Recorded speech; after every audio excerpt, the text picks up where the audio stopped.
Leave your Bibles to that text and at the same time be marking Galatians chapter 6 and verse 1. And we will be in those two passages for a few minutes tonight as we have a period of Bible study together. Before we get into that, I have a couple of things for you. Number one, next Sunday afternoon from 2 until 5, McCready Manor is observing their Grandparents' Day and their event honoring and in celebrating, I guess what it is called,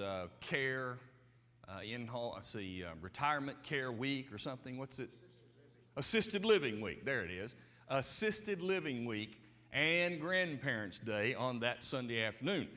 And they have used a number of our people in the past to help out. What they need, they've asked for our college students and any adults who will come, and some high schoolers if you would like, basically in that afternoon to help walk some people outside, to sit with them, maybe to go get a drink and those kinds of things. And I assured them that we've had many do that in the past, and I think that we would be glad to do it again. So next Sunday afternoon, 2 until 5, if you can do that.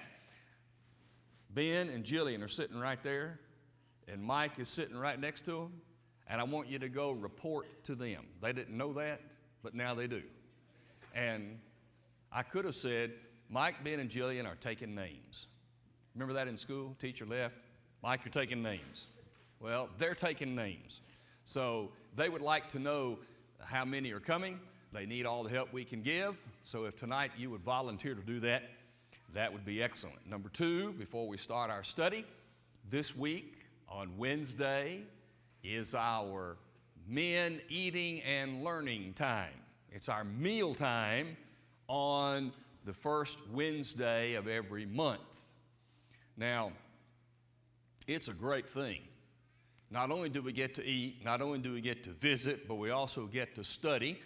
And we are studying the Psalms, and we're going to be in Psalm 7.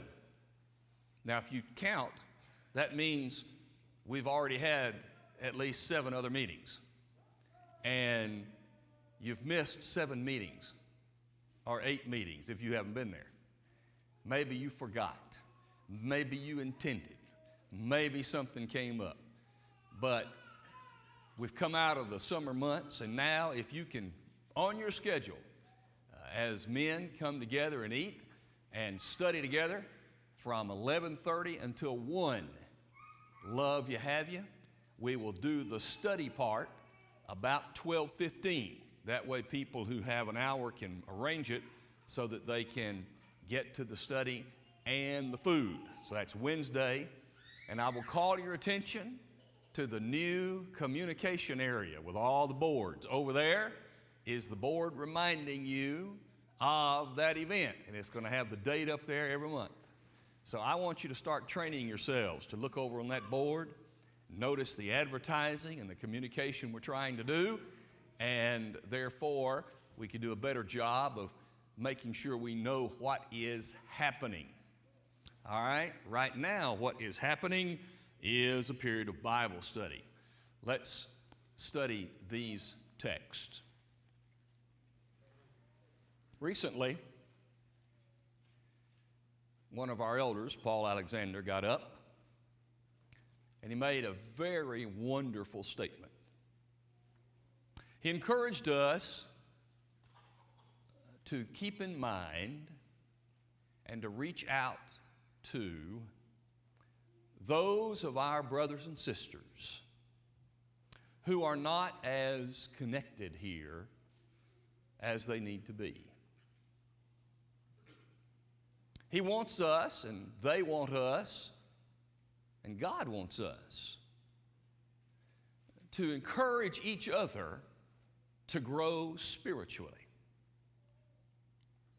Now, this morning we found out about bearing each other's burdens in a general fashion, most of the time as it relates to the difficulties of life that cause us maybe to have troubles and trials, and we work together. I do my part and you do your part with me and I with you. And that's how it works. But there's another component to that, and that is the spiritual burden, the spiritual problem that happens when Christians stray. Let's start in Luke 15. Now, if you turn to that chapter, you will notice it's a very familiar chapter. It's a text that you have studied many times. I have preached it many times. In fact, I held a gospel meeting, about 7 or 8 lessons from that one chapter that they wanted us to talk about. Because it's a power-packed chapter. It's a wonderful chapter with God dealing with us on some things. And I want you to notice what we find there. We find in the first section, Jesus telling a parable about 100 sheep, and one of them was lost. And the shepherd left the 99 to find the one. You know why? Because sheep stray. Christians stray like sheep. And that's what we're going to look at in just a few minutes. Number 2. Starting in about verse 8 through 10, he tells the story about a woman who ended up having to clean her house to try to find a coin that she had lost. It's not just a coin. Very quickly, it was probably part of a wedding necklace. And the wedding necklace had 10 coins, and one of them was gone. It would be sort of like losing your wedding band. And therefore, it's not just a coin. I mean, it's a coin. And so she really got busy about it. Well, in the story and in that parable, what Jesus, I think, might be saying is this. Sometimes Christians stray or are lost or go away because they are neglected. I don't know why that coin fell off the necklace. I don't know if she mistreated it or somebody else did. I don't know if she didn't maintain it and take care of it as she should, but for whatever reason it was lost, and she had neglected it to the degree that she could not find it. Therefore, sometimes that's what happens to Christians. They are neglected and they are lost. But then starting in verse 11 through verse 32, we find out about Christians who are lost because they depart, like the prodigal. We don't need to go into the story. You know the man who left and took his inheritance with him and was gone for a long time. He chose to be gone. We could even consider the elder brother when he finally decided to come home. Here is an older brother who chose to be opposed to the brother coming back. Either way, Christians can be lost by choosing to depart. We could spend a few minutes talking about what do we do with Christians who choose to depart? What do we do with Christians who are neglected and are lost? But tonight we're going to talk about, for a few minutes, what do we do with the sheep, the Christians who stray? What do we do? Well, the truth is, sheep do stray. The Bible doesn't do anything by chance. There's a point. There's a meaning behind it. Maybe we don't know the meaning every time, but there is a reason why God did what He did. And oftentimes He tells us. At other times we can figure it out. There might be a few times we don't know the depth of it, but here's what I know. He chose sheep for a very real reason. I spend a lot more time with goats than I have sheep. And I'm not talking about you. That's not what I'm talking about. I was talking about I've been around goats. I was part of raising goats. I haven't ever raised sheep. So I had to learn about sheep a little bit. And what I learned about sheep, a few things. They are group animals. Now, if you know something about sheep and I get this wrong, go ahead and tell me. Which, by the way, Carolyn Alford was the only one that caught my mistake this morning. Terry Bradshaw is with Nutrisystem, not Weight Watchers. See, it's okay to miss things like that. Just don't get scripture wrong, okay? But I told her I'm going to see how many other people catch it. Nobody else did. Neither did I. But anyway, If you know about sheep and I get some of these wrong, I'll take it. Of course, I don't ever have to tell you to tell me when I make a mistake, but here it comes. They are group animals. They like being in a group. They like being around a group. And it is not really the case. In fact, I was thinking about it. I don't know that I've ever seen, when I've seen sheep, just sort of a sheep. But I've seen a goat.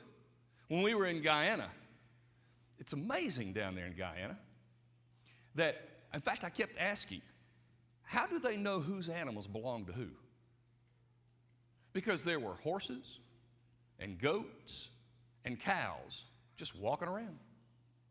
Now, many of them had broken ropes attached to them. They'd gotten away. So I'm trying to figure out, I didn't see any branding. I didn't see any ear tags. I didn't see anything. How do you know whose is whose? I don't know. But all of a sudden, here we are in the middle of the city, and a goat comes walking down the road. I mean, it's just true.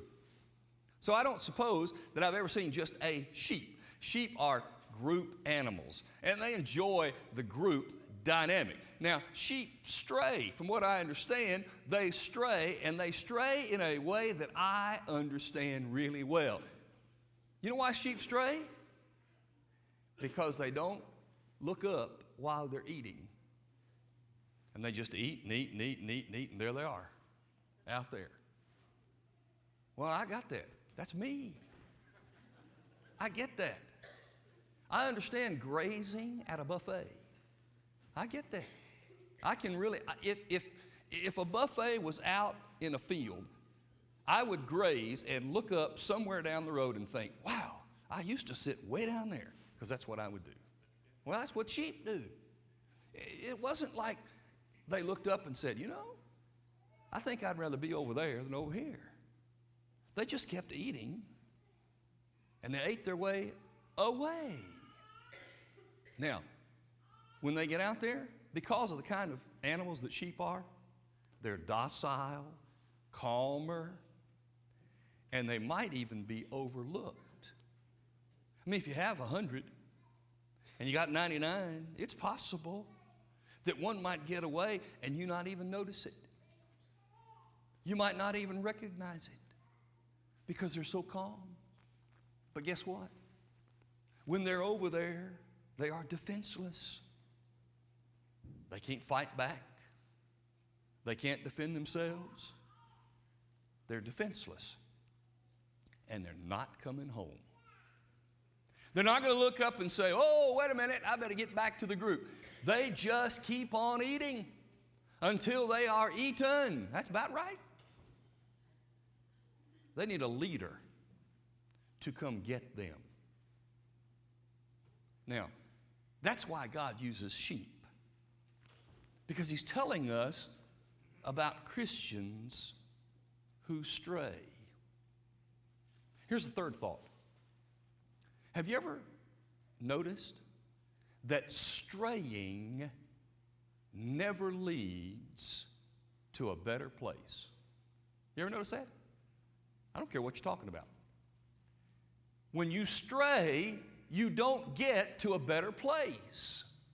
Because straying, by definition, puts you somewhere else. For instance, it puts you in a place you don't know.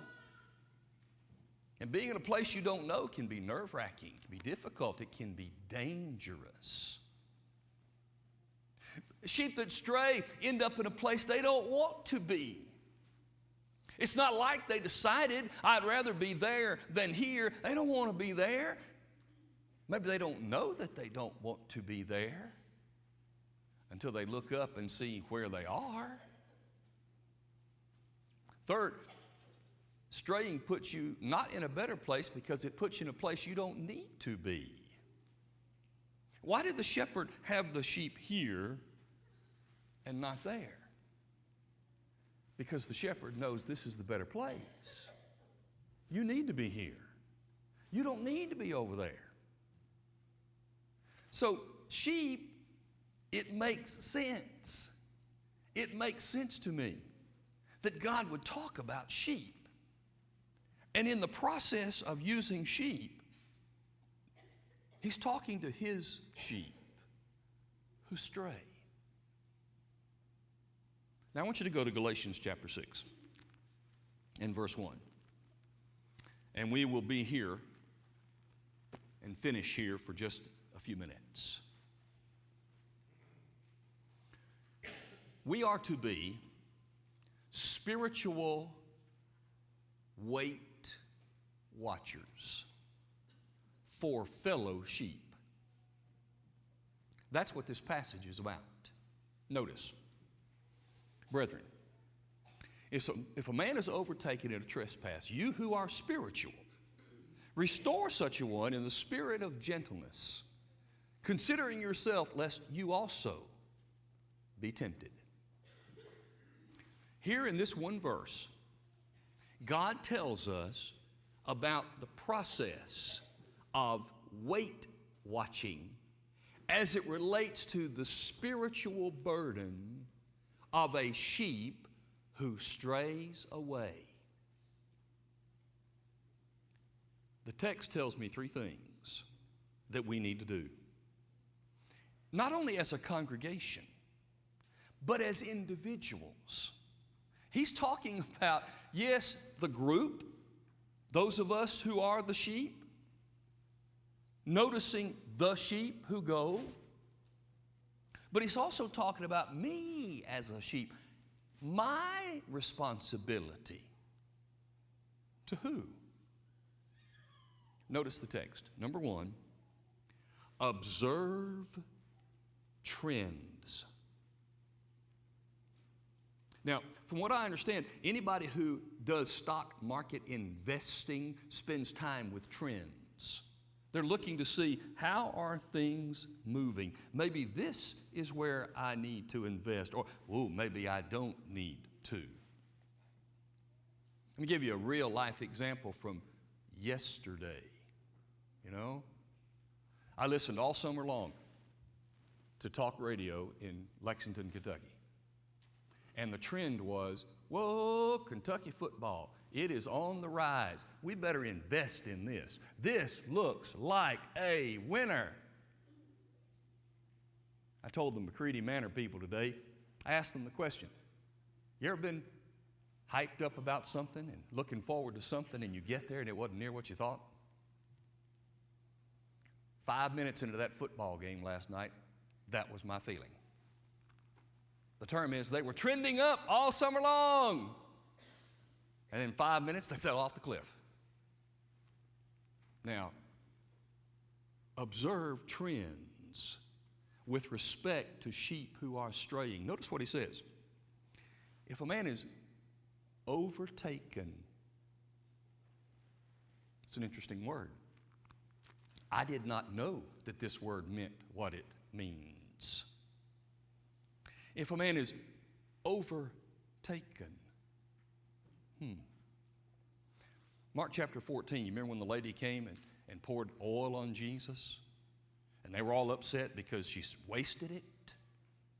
And Jesus said, she has come beforehand to anoint my body for burial. Beforehand. In 1 Corinthians chapter 11 and verse 21, when Paul was talking to the Corinthians about observing the supper, and they were doing it in a wrong way, and he said, some of you take the supper ahead of others without waiting. Same word as this word overtaken. Here's the point. These people are overtaken. It didn't happen like falling off a cliff. They were already gone or going before they or we figured it out. That's what the word means. I've heard so many times, and you have too, we're losing our young people when they go off to college. I've heard that over and over and over and over. And I understand the point, but guess what? I have a book in my office where someone wrote a book entitled Already Gone. And you know what that author says? We talk about losing young people when they go to college, and we didn't know it in the church. They were already gone in middle school. That's what he said in the book. That's what this verse says. Those Christians who have strayed, they didn't fall off a cliff from faithfulness to nothingness. They were already gone beforehand. They didn't recognize it. We didn't recognize it because we weren't looking at the trends. If anyone is overtaken in a trespass, you see, that's sin. Now, here's the point. Yes, straying leads to sin, but now they're in sin, but they were already gone back here before they ended up in sin over here. In other words, they were trending, and they weren't there yet. They were trending. Things weren't doing well. They were trending, but they weren't in sin. And now, having strayed away over time, now they're in sin. What's he saying? Observe the trends. Is he telling us as Christians to look out for each other in the trending process and not wait until they get into full-blown sin and try to bring them back? Number two, think on a spiritual level. We get all torn up when somebody loses a job, and rightfully so. We get all torn up when somebody loses a house through financial difficulty, and rightfully so. We are all upset with someone who loses a family member suddenly, and we should be. But how upset, really upset are we when a sheep strays away? Oh, we don't have any trouble thinking physically. Man, we got to get food in the house. Boy, we got to get over there and fix that roof. Man, we got to hug that person. But what about that sheep who's now gone? Do we shed a tear? Are we upset? Do we make plans? Notice what he says. You got to be spiritual. 1 Corinthians 3, Paul said, I couldn't talk to you as spiritual people, but as carnal. I fed you with milk and not with meat because you're carnal. What he's saying is, if you spend all time on physical things, you're not spiritual. To be spiritually minded means to put the things of God in the proper place. Spiritually minded people get upset when a sheep is no longer here. And as upset as we are about all these other things, and rightfully so, should not we be more upset with a sheep whose soul is about to be lost? So spiritual people do what? They restore. You know what this word means? It's used in Matthew 4 when the people were mending their nets, the fishermen were. It's used in Luke 6 when the teacher was trained to teach. Same words. Restore. The word literally means to mend and fit back together, to weave them back in. Why do you think sheep stray? Because they're on the fringes. They're not connected. They're not mended or woven in. The more connections Christians make with the other sheep, the less likely any sheep is to stray away. what are we supposed to do? Weave them back in. And in the analogy of the teacher, he teaches from the entirety of all that he's been trained to do, and he puts it together, and here's the teaching. That's this word. Restore. In a spirit of gentleness. That word means compassionate strength in reserve. In other words, caring, concern, with enough force behind it to show the need. The caring concern shows our emotional disconnect and desire to reconnect. But you need to have enough force behind it so that person recognizes that they are lost, that they're not in a good place. You can't drive them home. But if they don't know that they're not home, how are you going to lead them home if they think they're already there? So think spiritually. And number 3, he says, I think, sacrifice for them, sacrifice yourself for them, not to them. Consider yourself. While we are working on that individual, we need to make sure that we don't fall ourselves. In other words, I need to make sure that while I spend time with this other individual, that I keep myself strong so that I'm able to get them back. What if I go to get that sheep, but I can't remember where they used to be? I lost it. What if I lost the map? How am I going to get them home?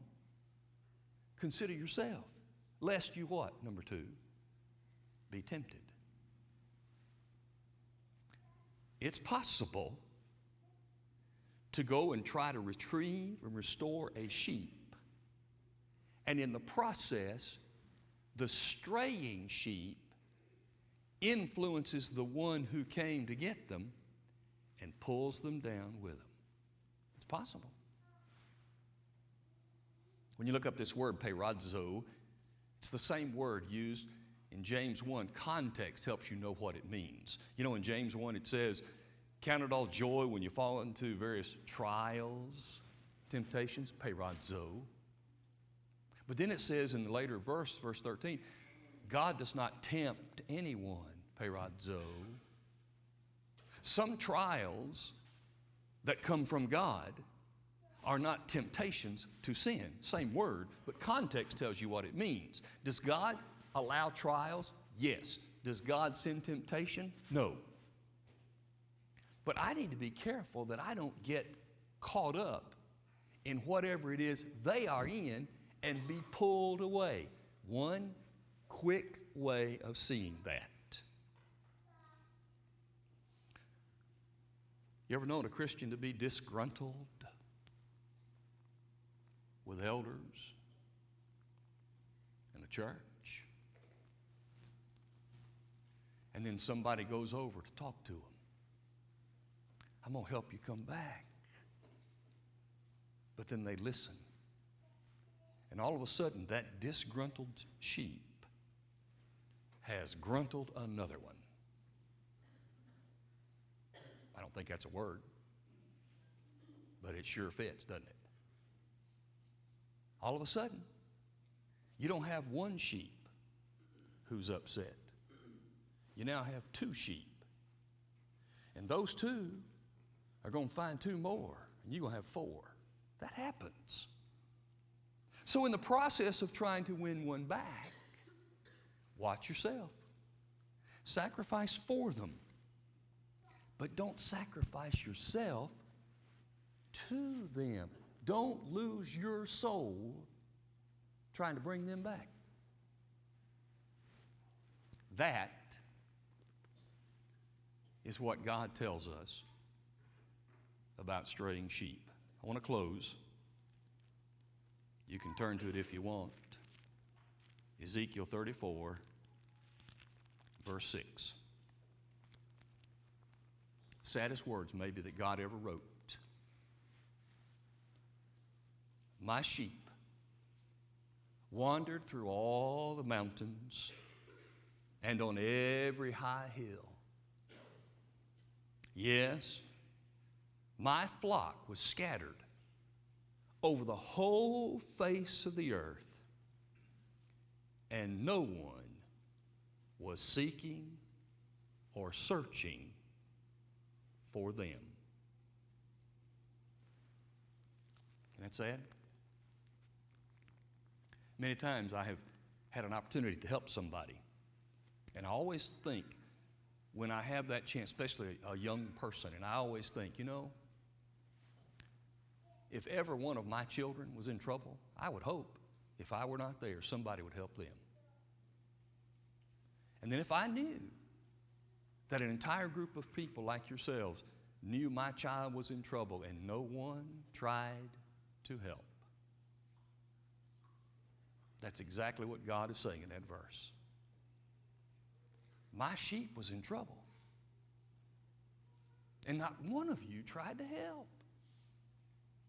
How sad is that? Well, when we bear burdens together, and when we work together, and when we are connected together, sheep are far less likely to stray, and burdens are far less likely to destroy anybody because we work together. Well, I hope that study of that text is helpful to you. I hope it will generate some thought and discussion, and I hope, really, that it will generate discussions about what we as a congregation of people need to be aware of, mindful of, looking at, and make sure that we're doing what we need to do, corporately and individually. Before we leave tonight, if you are in need of this body helping you, either as a straying sheep or to become a child of God in baptism, we're here for you while we stand and sing together.